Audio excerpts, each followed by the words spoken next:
Bago tayo magsimula, huwag kalimutang mag-like at share. Kung nagustuhan ninyo, mag-comment sa ibaba. Maraming salamat, let's go, ituloy na natin ang kwento. Itinaas ni Nangang Xiansu ang kanyang kamay upang protektahan ang kanyang sarili, maingat niyang pinagmasdan at tahimik na nagtasa. Ang puno ng willow na ito ay 1,000 taong demon tree. Kung ito ay itinanim sa hardin, tiyak na itinanim ito ng isang eksperto. Bakit ito biglang nagsalita?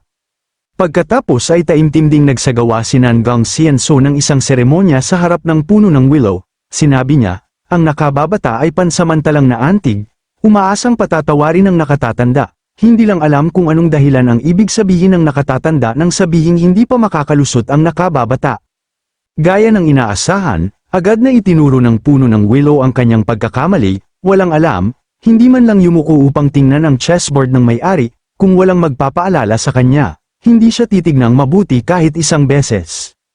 At pagkatapos lamang noon ay natanto niya ang kanyang pagkakamali. Sa go board, ang itim at puting piraso ay magkapareho ang pagkakaposisyon. Gayunpaman, napansin ni Nangang Xiansu na ang mga ito ay magkakasamang inayos upang bumuo ng isang nakatagong karakter sa board, ang karakter na masama. Si Nangang Xiansu ay nagulat, tumutulo ang pawis sa kanyang noo, dilat ang mga mata, nakanganga. Maaari kayang ito ang paalala ng eksperto na ang paglusot ngayon ay magiging isang kalamidad. Gayunpaman, si Ye Changqing ay nakaupo pa rin ng mahinahon, nakapatong ang baba sa kanyang kamay, ang mga mata ay walang pakialam na tumitingin sa mga piraso. Sa kabilang banda, mayroon ding magandang intensyon upang paalalahanan siya, kapag naglalaro ng chess, kung hindi mo aayusin ng mabuti ang iyong pag-iisip, baka mawalan ka ng ilang piraso ng basta-basta. Inilagay niya ang mga puting piraso sa chessboard at nagpatuloy, kung masyadong mabigat, matatalo mo ang buong laro.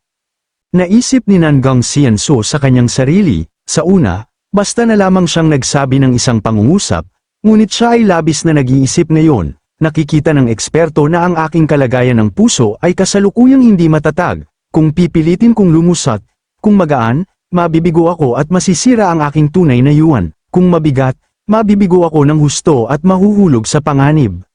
Sa tabi ng puno ng willow ay nagsimula ring hikayatin si Nangang Xiansu, tama yan, ang Panginoon ay may lahat ng bagay sa kanyang isipan, ayaw kang mapahiya, kaya ginamit ang matalinong paraan na ito upang paalalahanan ka, mabilis na magpasalamat.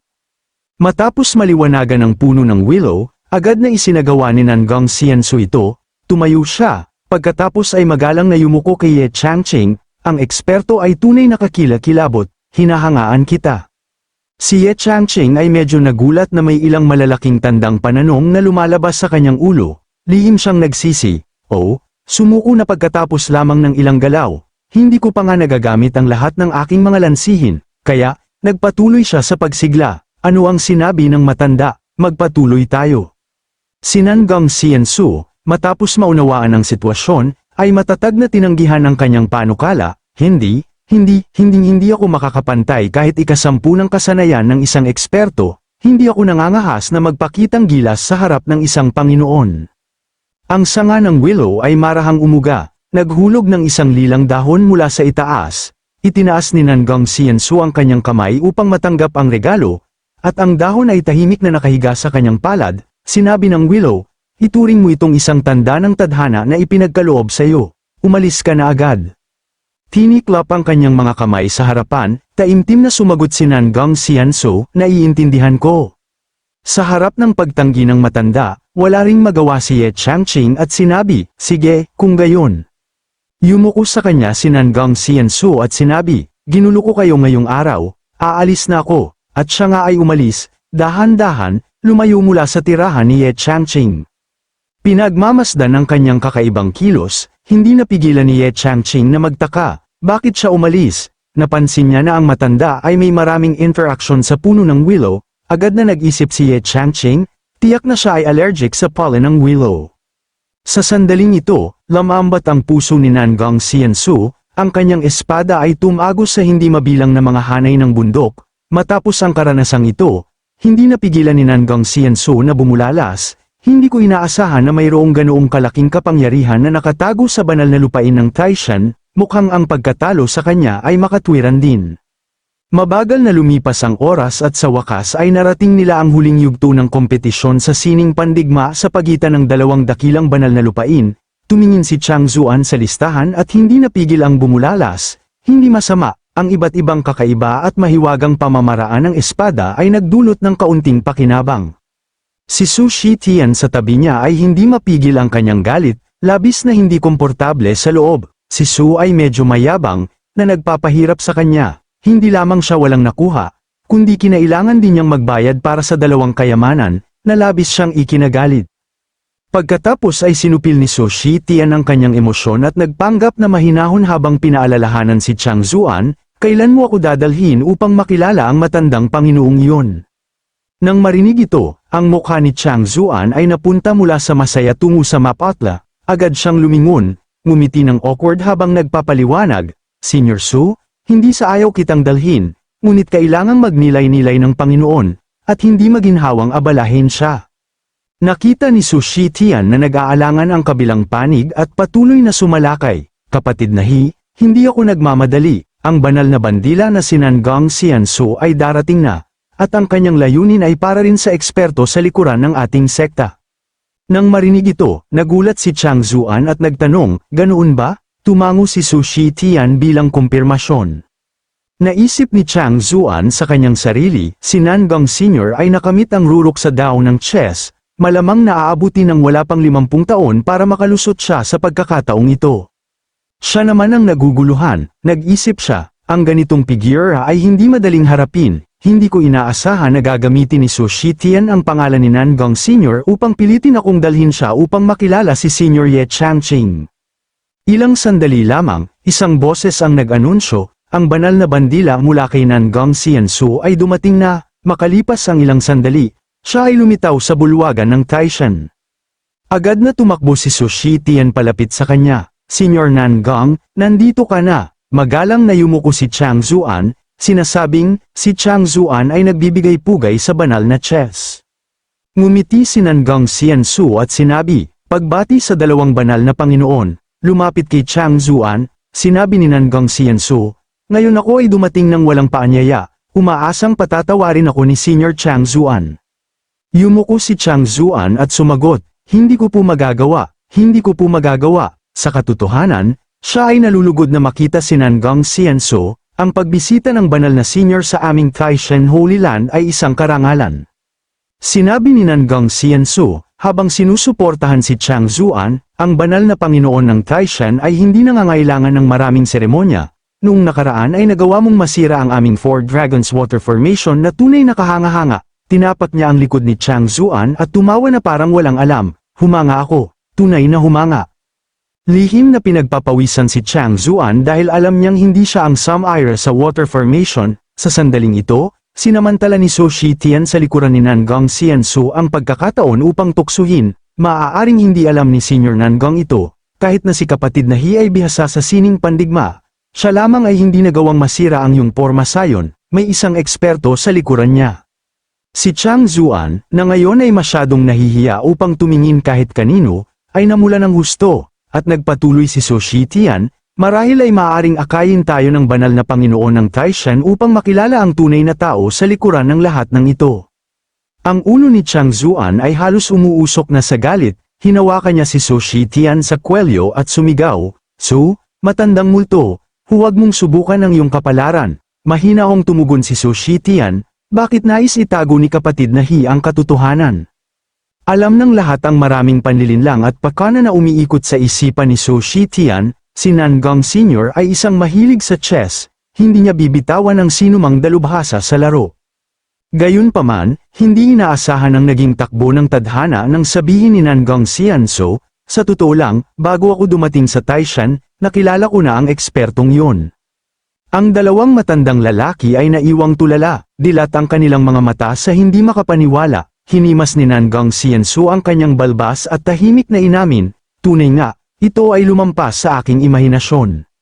Si Su Shitian, hindi makapaniwala sa kanyang mga tainga, ay nagtanong, hindi maaaring totoo yun, hindi ba, Senior Nangang, ikaw ay nasa rurok ng Hollow Movement Stage, maaari bang ang lakas ng taong yun ay lumampas pa sa iyo? Iniabot ni Nangang Xiansu ang kanyang kamay sa kanyang bulsa at sinabi, "Tingnan ninyo ito at mauunawaan ninyo." Kinuha niya ang isang lilang dahon ng willow na ipinagkaloob sa kanya. Ang grupo ay namangha, isang dahon, bulalas nila sa pagkabigla. Si Su Shitian ay napabulalas ng may pagkamangha. Paano ito maglalaman ng napakalaking halaga ng enerhiya? Mabilis na nakilala ni Chang Zuan, ito ay isang dahon mula sa 1000 taong demon tree sa mansyon ng Panginoon. Taimtim na sinabi ni Nangang Xiansu, tunay nga, isang dahon lamang ay makakatulong sa atin na makalusot sa illusory realm at humakbang sa dakilang Dao. Ang paglinang ng ekspertong ito ay talagang lampas sa kung ano ang ating maiintindihan. Nayanig si Su Shitian, bamulong siya, hindi ito posible, ano ba talaga ang entidad na ito? Samantala sa Nanling Chingcho kung saan naninirahan ang tribong Linghu, dumating na naman ng isang araw sa Yuhu City. Sa harap ng pintuan ng lungsod ay nakabitin ang hindi mabilang na pulang laso na seda kasama ang mga arko ng bulaklak na napakaganda, na para bang may masayang okasyon sa loob ng lungsod. Si Black Emperor ay naglakbay mula sa malayo patungo sa Yuhu City, sa wakas ay narating ang lugar. Iniharap niya ang kanyang mga tainga ng may pananabik at bumulalas. Sa wakas, nakarating na ako sa pinakaabalang hangganan ng tribong Hu. Binuka ni Black Emperor ang kanyang mga labi upang ngumiti ng may pananabik, ang kanyang buong katawan ay naglalabas ng malamig na aura, ang Yuhu City ay mataong at masikip, maingat na pinagmamasdan ni Black Emperor ang kanyang paligid mula sa tuktok ng pintuan ng lungsod, buong kumpiyansang sinabi na tiyak na mayroong primordial stone dito na kailangan ng Panginoon para sa paglinang. Si Black Emperor ay hindi tumigil ng matagal sa pagmamasid, agad siyang lumipat sa susunod na aksyon. Tumalon mula sa pintuan, naglalakad si Black Emperor sa lansangan nang biglang marinig ang mga tao sa lungsod na nagkakalat ng chismis, "Binabati kita kay Prinsesa Shengyan at sa binata ng Black Tiger Clan na si Mingyan sa kanilang kasunduan sa pagpapakasal, ang mga tindahan ay may diskwento sa loob ng 3 araw." Saan man siya pumunta, naririnig niya ang mga ganitong bagay, bukas ay sarado ang tindahan, ang tindero ay inanyayahan sa dakilang seremonya ng kasunduan sa pagpapakasal. Ang larawan ng sinaunang mga ninuno sa matigas na pabalat ay isang rurok ng kapangyarihan upang protektahan ang mga nagsasanay ng paglinang. Maririnig ni Black Emperor ng malinaw habang ibinubulong niya sa kanyang sarili, napakawalang inaasahang karangalan, ang katotohanan na ang magkasalungat na angkan ay ipinapakasal ang kanilang anak na babae sa kanya. Habang siya ay naglalakad lampas sa isang tindahan, may nakakilala kay Black Emperor, agad silang lumabas, hinaharang ang kanyang landas. Ang isa sa 2 mayayabang na lalaki ay nagsalita, "Hey Black Emperor, ang 7 dakilang Demon King ay hinahanap ka ng buong lakas sa katimugang hanay, gayunpaman, naglakas loob kang pumarito." Ang grupo na may mataas na tingin sa sarili ay nagpatuloy, "Bilang paggalang sa iyong mga nakaraang pinsala, hindi kami magiging bastos sa iyo, hindi man lang namin itataas ang aming mga kamay upang pigilan ka." Hindi nagpatalo si Black Emperor, basta siya ay ngumiti at sinabi, "Black," at pagkatapos ay pinakawalan niya ang kanyang kapangyarihan gamit ang makapangyarihang aura ng hari upang patumbahin ang 2 mayayabang na lalaki. Si Black Emperor ay nilamon ng galit, tumawa siya ng baliw, hindi makontrol ang kapangyarihang kanyang ipinakita, sadyang inatake ang 2 lalaki, itinaas ni Black Emperor ang kanyang kamay, gamit ang kanyang mahiwagang kapangyarihan upang mahigpit na hawakan ng 2 lalaki na minamaliit siya, itinaas sila ng mataas sa isang pagtaas lamang ng kanyang katawan. Nagsalita si Black Emperor, "Saan ninyo nakikitang nasugatan ang haring ito?" Naisip ni Black Emperor sa kanyang sarili, ang kanyang mga mata ay puno ng kagalakan, matapos matanggap ang seremonya ng paglilinis ng larawan mula sa Panginoon, "Ako ay naging mas malakas kaysa dati." Habang hinihigpitan ni Black Emperor ang kanyang hawak, ang kabilang tao ay kapansin-pansing nanginginig sa takot, ang iyong aura ay malapit ng pumutok sa kaharian ng Demon Emperor. Walang awang ipinakita ni Black Emperor habang lalo pa niyang hinigpitan ang kanyang hawak, sinabi niya, "Narinig ko na ang inyong prinsesang Shengyan ay malapit ng ipakasal kay Mingyan ng Black Tiger Clan." Sa isang iglap, nais niyang maningil ng mga lumang utang, 3 buwan na ang nakalipas, si Mingyan ang nag-orkestra ng pagkubkob laban sa akin. Muli na namang hinigpitan ni Black Emperor ang kanyang hawak, naglapat ng mas maraming puwersa sa mga leeg ng 2, ang isa sa kanila ay nahirapang magsalita. "Ano naman, hayaan mong sabihin ko sa iyo. Pagdating ng panahon, maging ang mga matatandang ninuno ng tribong Linghu ay lalahok sa dakilang seremonya ng kasal, huwag mo nang isipin na gumawa ng gulo." Si Black Emperor ay ngumisi ng pilyo. "Oh, binigyan mo lang ako ng magandang balita, walang pag-aalinlangan." Lumingon si Black Emperor at mahigpit na pinisil ang kanyang mga kamay, gamit ang kanyang lakas upang durugin ang dalawang individual. Kung ang mga matatandang ninuno ng mga walang disiplinang Zoro na ito ay darating, dapat nating samantalahin ang pagkakataong ito upang makapasok ng palihim sa ipinagbabawal na lupain ng Tribong Linghu at kunin ang Primordial Stone para sa ating Panginoon. Mabagal na lumipas ang oras, at ang susunod na araw ay dumating sa isang iglap. Ang abalang at mataong mga lansangan ay puno ng pananabik habang dumating si Binata Mingyan ng Black Tiger Clan upang ihatid ang kanyang nobya. Pulang parol ang nagpapalamuti sa mga lansangan, na lumilikha ng masiglang kapaligiran. Habang dumadaan ang prosesyon ng kasal, hindi napigilan ng mga tao na magchismis. Bakit ang tahimik ng Black Tiger Clan sa prosesyon ng kasal? Oo, wala man lang music hero o drummer, maaari kayang hindi tanggap ng Black Tiger Clan ang kasal na ito. Si Binata Mingyan ng Black Tiger Clan ay taimtim na nakasakay sa kanyang halimaw sa mga lansangan. Ang kanyang malamig at mapanghamak na kilos ay malinaw na nakikita ng lahat. Ang pagpapakasal sa isang banyagang babae ay isang bagay ng pagkawala ng mukha na ayaw kong malaman ng maraming tao. Naaalala ang dalawang pagpatay kahapon, hindi niya napigil ang makaramdam ng galit. Ang mga bangkay ng dalawang gwardyang iyon sa Yuhu City ay talagang may aura ni Black Emperor. Sigurado akong hindi ako nagkakamali kung maglakas loob si Black Emperor na humarap sa akin, kung gayon. Nagngalit si Mingyan ng kanyang mga ngipin dahil sa pagkabigo at kawalang kasiyahan. Sa tahimik na sandaling yon, biglang nagkaroon ng musika, ang masiglang tunog ay umalingaw-ngaw ng maayos sa kapaligirang ito. Bumulalas ang lahat, narito na ang grupo ng musika. Sinabi ko sa iyo na ang alyansa sa pagitan ng dalawang tribo ay mabuti, paano magkakaroon ng walang galaw? Lumingon si Mingyan upang tumingin. Hindi napigil ang sumigaw ng galit. Nakakainis, sino ang nagdala ng malas sa binata? At si Black Emperor kasama ang isang grupo ng mga tao ay lumitaw mula sa likuran, masayang sumasayaw ng magkakasuwato. Ang musika ay masigla, tumataas ang alaala ng pagmamahal, ang hanging kanluran ay kamakaway ng mga bulaklak at liwanag ng buwan, ang hanging silangan ay nagbabalik alala sa mga espada at talam. Sumayaw si Black Emperor at sinabing, dakilang selebrasyon ni Mingyan, sinadya kong turuan ang aking mga kapatid na magsagawa ng sayaw ng nayon upang ibahagi ang kagalakan sa lahat. Hindi napigilan ni Mingyan at agad na bumaba, itinuro at malakas na sumigaw, Black Emperor, paano mo maglakas loob na humarap sa binata? Umabot sa rurok ang galit, hindi napigilan ni Mingyan na magsimulang lumaban, ang kanyang mga mata ay puno ng galit at pagnanasa sa dugo. Noong araw na yon, pinatawad kita, ngunit hindi ko inaasahan na hahanapin mo ang kamatayan ngayon. Sumigaw si Mingyan, ang kanyang katawan ay napapaligiran ng malalim na pulang aura. Nang makita ito, ngumisi si Black Emperor, iyan lang ba ang tapang na mayroon ka? Madaling naiwasan ni Black Emperor ang mga atake ni Mingyan, ang kanyang mukha ay puno ng kasiyahan habang itinaas ang kanyang kamay upang simulan ang kanyang kontra-atake. Hindi mabilang na mga kadena ang agad na lumitaw na mahigpit na nakahawak sa katawan ni Mingyan.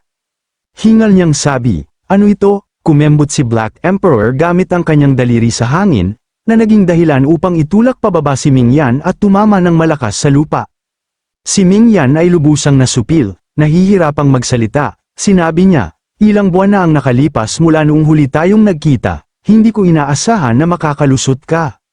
Naisip ni Mingyan sa kanyang sarili, siya ay malubhang nasugatan noon, ngunit ngayon, hindi lamang siya ganap na gumaling, kundi umusad din sa antas ng Demon Emperor. Paano yun nangyari? Tumawa si Black Emperor, tila walang pakialam, nagpatuloy siya, binabati kita sa pagpapakasal sa prinsesang Shengyan na may pinakadalisay na dugo ng Tribong Linghu. Nang marinig ito, hindi napigilan ni Mingyan na makaramdam ng pananabik, dumilim ang kanyang mukha sa galit habang nagbabala. Tigilan mo na ang pagpapanggap, palayain mo na ang binata ngayon, o haharapin mo ang mga kahihinatnan. Hindi nagpatinag si Black Emperor. Ngunit binitawan si Mingyan sa isang wagayway ng kanyang kamay. Lumingon si Black Emperor at sinabi, sige, magkikita tayo muli sa dakilang salo-salo ng kasal.